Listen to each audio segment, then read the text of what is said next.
The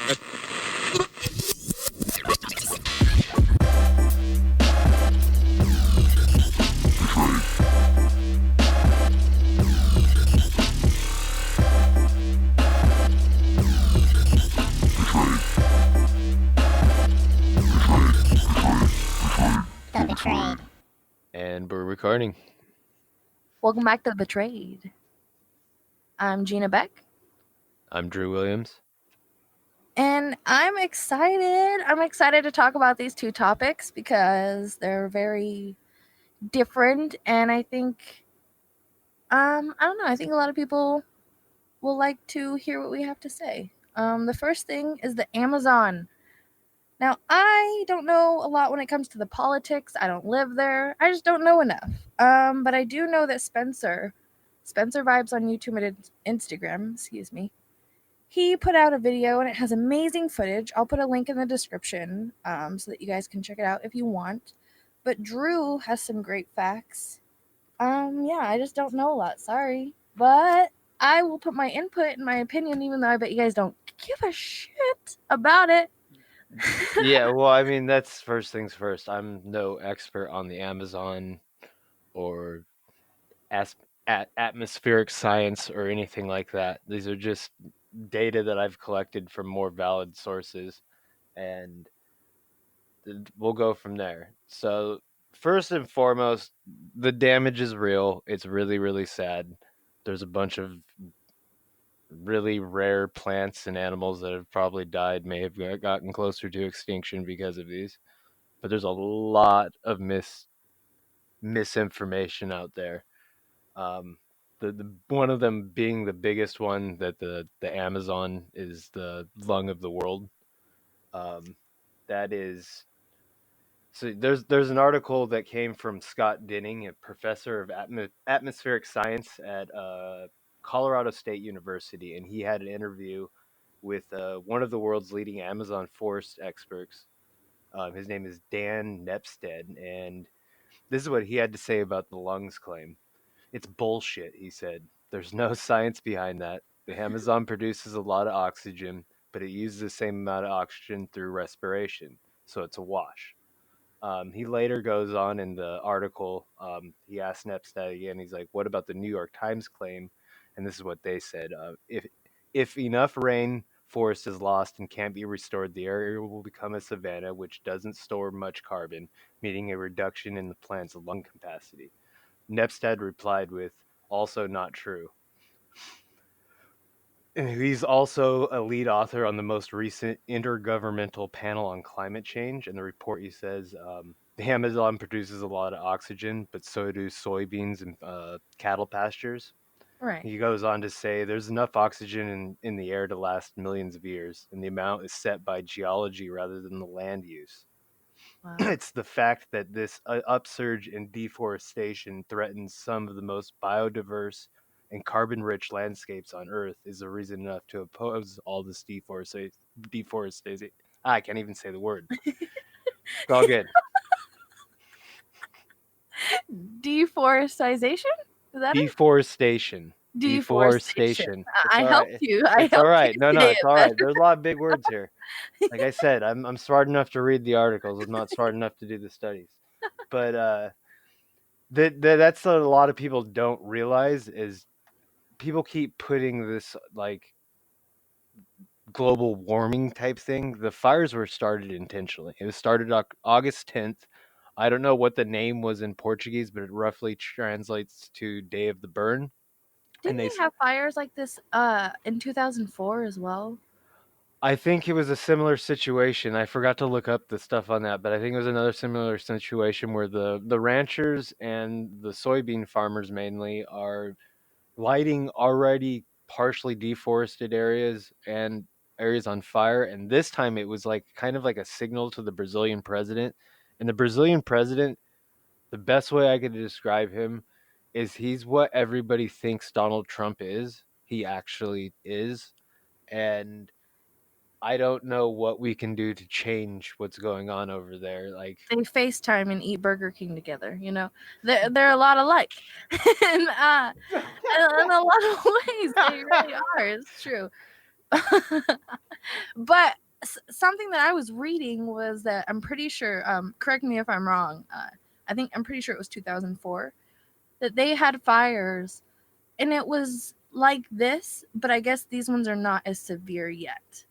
So they've been through this. And Yeah, also it's not hitting what you were talking about, like the main lung source, right? Of the Amazon or whatever well, people it's are. not hitting. It's destroying a lot of It's areas. tragic either It's way. It's tragic, tragic. and It's it's sad. spreading. Like these people, I don't think they intentionally meant to light this much of the Amazon on fire.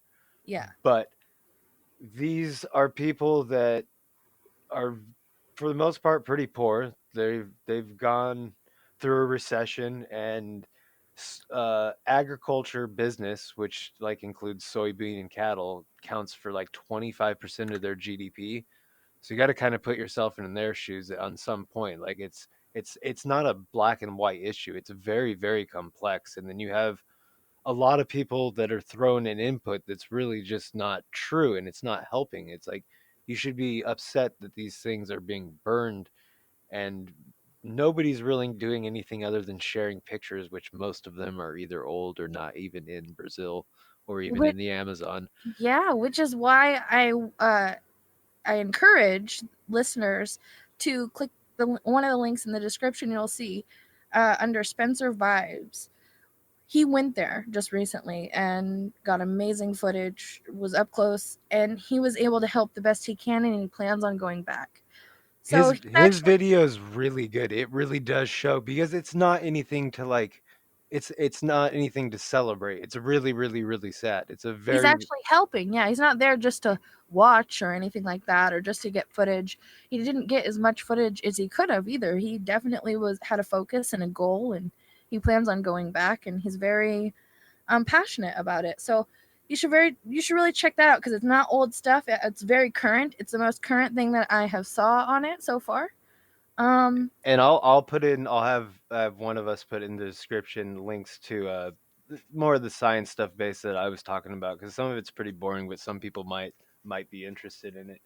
But yeah, the other thing that people really need to be aware about right now is there's a bunch of scams going around for the Amazon relief and all those type of things, even for like hurricanes and things. But the Amazon one in particular, there's a lot of them going out right now.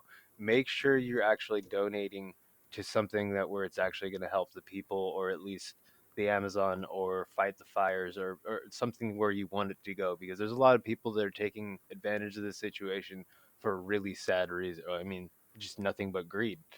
yeah. You can donate to the Red Cross, and you can also find various other places to donate to. But just read the reviews, read the comments. Make sure you read the description very well. Make sure you know what you're donating to and for, and just be aware. Yeah, don't let your money be taken by some scammer who's not in any of these places or anything like that, or can't help in a good way, and who's using it for selfish reasons for sure. So you want to get on to the next topic? Yeah, I mean there's enough people talking on the Amazon. We can that's everyone's talking about it. I just had to get my spiel out there about what's factually going on. And if people disagree with me and have better sources than what I leave in the description, please leave them, because I'd like to read them. I'm one of Let's those have a people. conversation about Yeah, it. like Yeah. honestly, I like reading other people's opinion. If let's have some rational dialogue. Drew and I are the kind of people that can talk about anything and everything. And we don't get offended, we don't get mad, we don't get angry. It's like, okay, you have a different opinion, I have a different opinion. Both of our opinions kind of make sense. You know, it doesn't matter. We can talk about it. So, It's yeah, kind of one of those meet in the middle type, agree to disagree type of things, and be for civil. sure. It's like we're not supposed to agree on everything. We're humans. We're individuals. And that's something that lacks in today in 2019 and the last few years is conversation, is people being able to have a good conversation with someone. So it's good to be able to talk like this and have others that are willing and wanting to come on and talk like this. Yeah, because we need more. I think as a society, like we've become so Get to used know each to. other. Yeah, We get we off need the to be phone. positive and just to try and encourage each other, everyone to do better. Want everyone to do better. There's nothing wrong with that. For sure. So let's go into the next topic. I'm sure if you haven't heard, now you have, but if I'm sure you have though, I mean, He's been viral. He's done covers on Vogue magazine. He's done a lot of good work, but he has also been controversial, I think. Desmond, who owns the House of Amazing, right? Isn't he just known as Desmond the Amazing? He's known as Desi, but Desmond the Amazing, and he owns the House of Amazing. He's founder of it as well. Goes by Desi. But in a lot of his headlines, he's Desmond the Amazing. He's a child. He's a drag performer in fashion. He's a model actor and an LGBTQ activist, which is really cool because he's crazy young, right? He's done a lot of good stuff. But he's known by his stage name, like you just said, Desmond Is Amazing. When he was 2, he identified with and began intimidating the drag queens, like on RuPaul's Drag Race, by fashioning, like, the stuff that they would wear, household items and dresses and wigs. He's only 12 years old. He's the founder of the first ever drag house for youth. Have you heard of that? I, the only reason why I've heard about it is recently is just from recent people bringing up articles on social media and stuff like that, but I don't know a ton about it. Well, in this house, it's for ages 20 and under. Like, would you ever allow your child, say 12 years old, be in a house with 20 and under?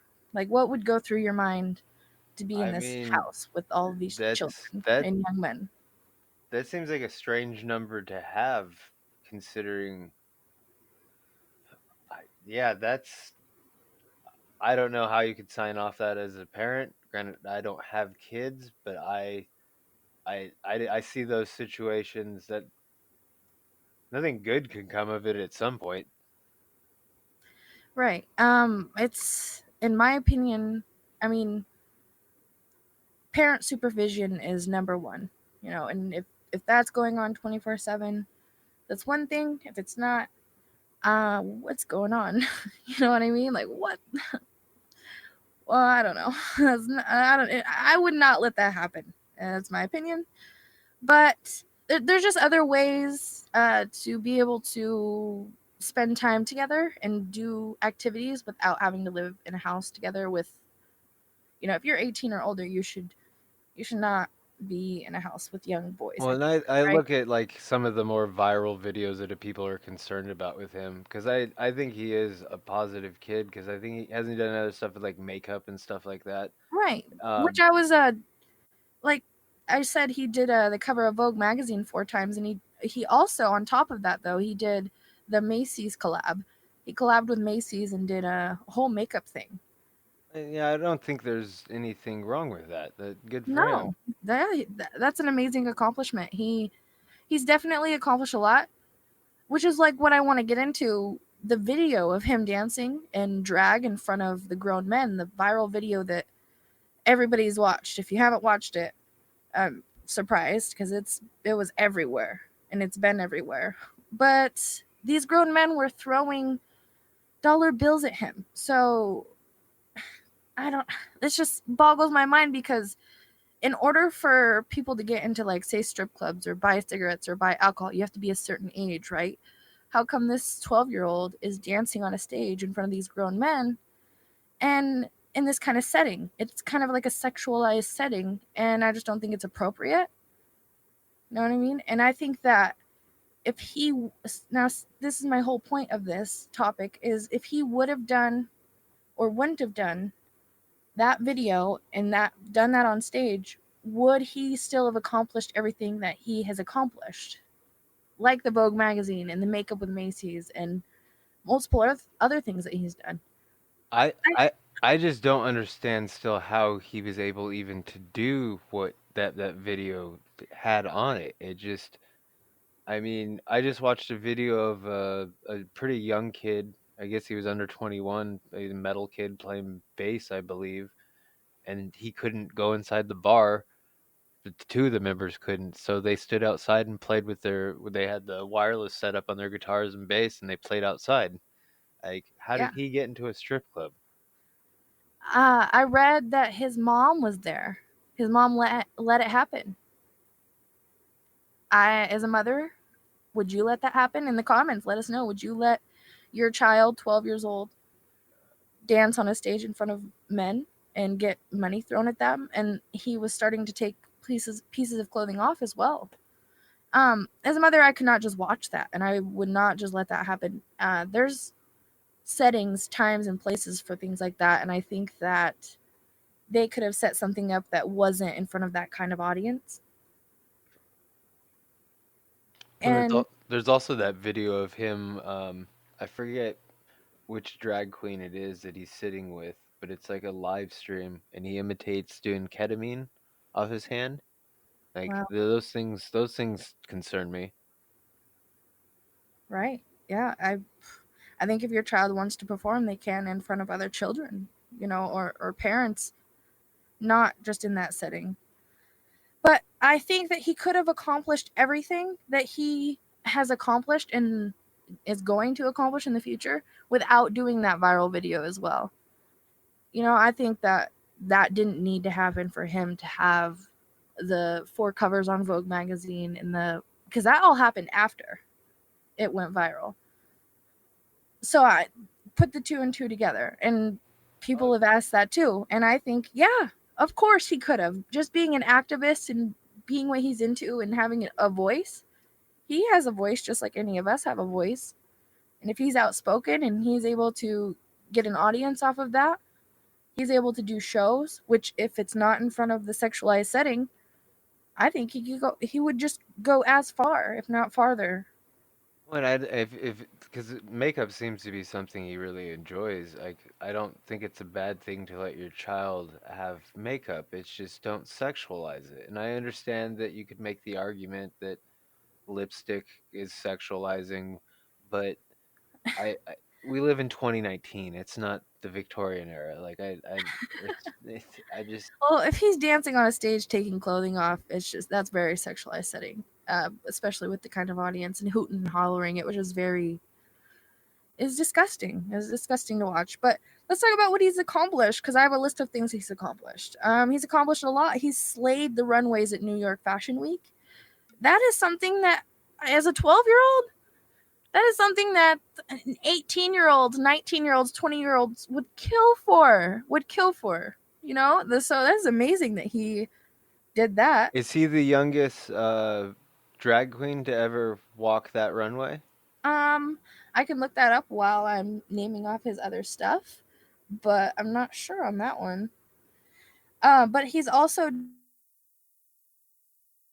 done, which we mentioned. He's been in Vogue magazine 4 times, which we mentioned, and breaking the age and gender boundaries of the fashion industry. So yeah, possibly, and so much more. But I, like I said, could he have done that all without that video? Do you think so? I think it may have taken more time. I didn't realize all that stuff came directly after that. I thought he had a little bit more going, but he's so passionate about all the other things. It's like he would have eventually got there. When what is that impact of that situation gonna have on him for the rest of his life? How many times have those situations come up? I just have a lot of questions. Like this, like, cause Do I'm you? not. I'm sorry. No, go ahead. No, I don't agree with the people that are trying to rip him away from his parents and causing death threats and messages to them. Like I think that's absolutely horrendous because you're doing just more damage to that kid if you're concerned about that kid. Well, do you think that maybe like that setting and what happened in that video shows something like maybe it's relatable to pedophilia, and maybe like it's showing that it could lead to that, and that's kind of like okay to sexualize young boys. I think it's a prime example of our society attempting, at least a portion of our society attempting to, in quotations, normalize pedophilia to some degree. Um, it none of that video is good. There's nothing. Yeah, I understand he didn't get naked, but the whole thing, even if it's just like a burlesque like style show, like that's a sexualized show, and would you want your daughter doing that? Like that's what I always think of. Like you wouldn't do that with your daughter. Right. I just, yeah, I have a lot of questions too. I'd love to, I'd love to ask, like, especially the mother. But when I was growing up, we didn't have, a lot of the same shows that were out, or a lot of the same luxuries that kids have these days. I was just coloring, swimming, and playing sports. I wasn't even watching a lot of TV or really exposed to a lot of stuff that is more now, I'd say, a normal thing to see. Um, so I didn't know about like either even strippers, prostitutes, or even sex until I was like 17. You know what I mean? And nowadays kids know about it, know of it, know something about it due to kids at school that they're talking to, or even parents just being open with them at young ages. I'm not saying it's wrong or anything. I've never experienced stuff like that, and just as a mother, I just wouldn't put my kid in a situation like that. But I I don't know. I would love to ask them questions and maybe um see their perspective, but I don't want to take away from the amazing things that he's done, because I was reading that he actually did something at 7 years old. He was dancing in the New York City Pride March. So yeah, he's done things at younger ages. That isn't what like put him. Don't you think? Because there's some videos on YouTube from a couple different. One of them that I'm thinking of is a YouTuber named Black Pigeon, but he shows the differences between pride festivals between North America and the rest of the world. Don't you Right. think at 7 years old he's a little too young to be at a North American pride festival? I mean, I've lived in the Bay Area. I have nothing. Let those boys do their thing. It's the Castro. It's all that thing. But I don't think children should be down there. I don't think so either. As a mother, I wouldn't put my child in that situation, or that setting. I mean, but everyone's different, and she wanted him there, and he did a video, I guess, that went viral as well. And that one that we were talking about came later on, so I just wanted to make that clear. But yeah, no, it's all about parenting these days, and it's all about what you would and wouldn't do, and the right choices. And It's one of those hard things because I just ripping that child from his mother would do no good for him. And oh no, I not at like all. it's one of those subjects. It's like, do you just make more awareness so clubs don't allow those things to happen? Like I would imagine no club in that area is ever going to have a child do that again. I'd hope so. But are we normalizing it by That's what I'm trying to, ask here. And I don't want us to. Like, let's not. If you're listening to this, let's not. Because I want to talk about something that has happened in the late 80s, early 90s that is, if while you're listening, kind of compare it to the Desmond House of Amazing situation. Um, because it's relatable, and maybe yeah, just listen. Also, it's not new. Also, it's not the first time that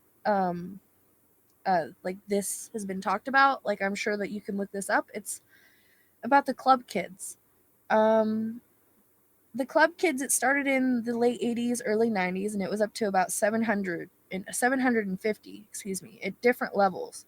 The club kids were like a group of young New York City dance club um, kids, pretty much, and they were known for their flamboyant behavior and their like outrageous costumes and their makeup. Their makeup was on point and just covered in makeup and vibrant colors, stuff like that. Very, very into that. RuPaul was a member. Right.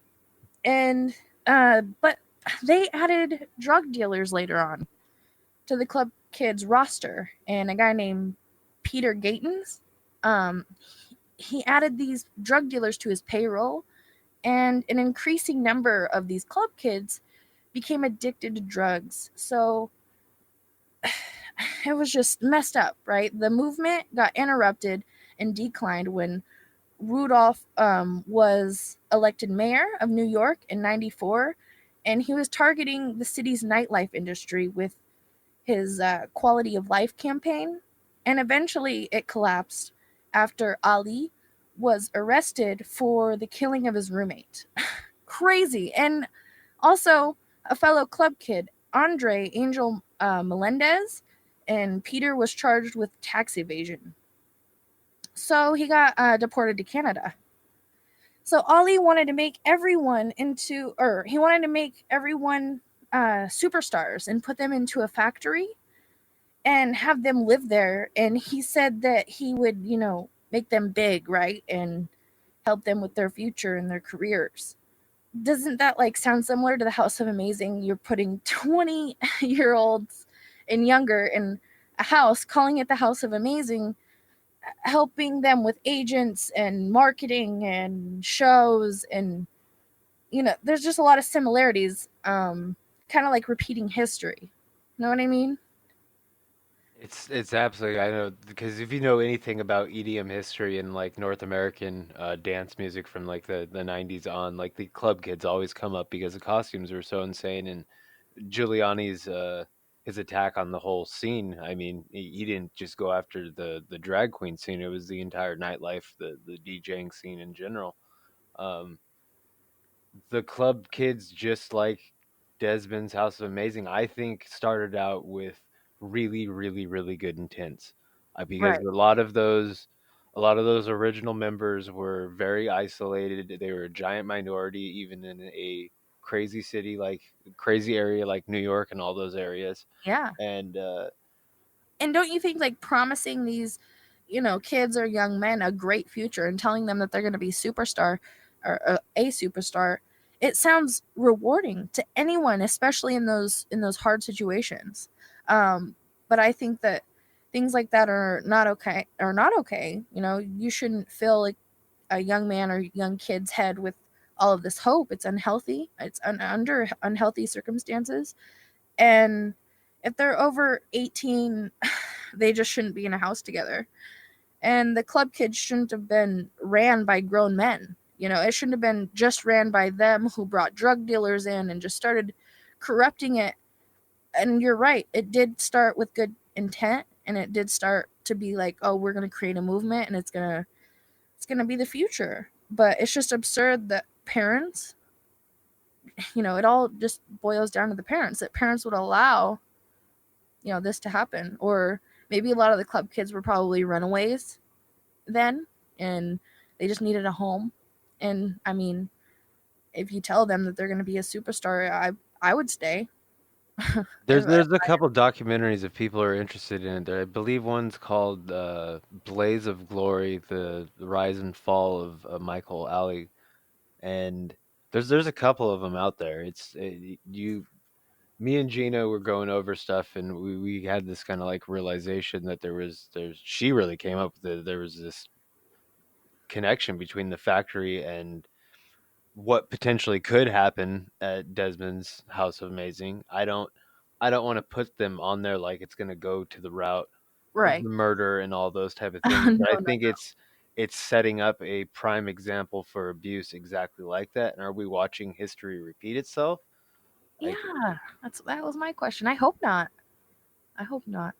But that takes us as humans and parents and adults to protect our children and protect the future and make sure that history doesn't repeat itself. So it's not to take away from the accomplishments that the Desmond's movement and the club kids movement even has created and been able to accomplish, but at the same time, just know the dangers that it has had and Well, that's possibly. one of the sad things about the club kids is they had this huge movement going that actually had a lot of positive things, and it's all been stained with the negative on it. I don't think most people when they think of club kids think of the positive stuff from it. They just Right. think of the whole story, the whole tragic story.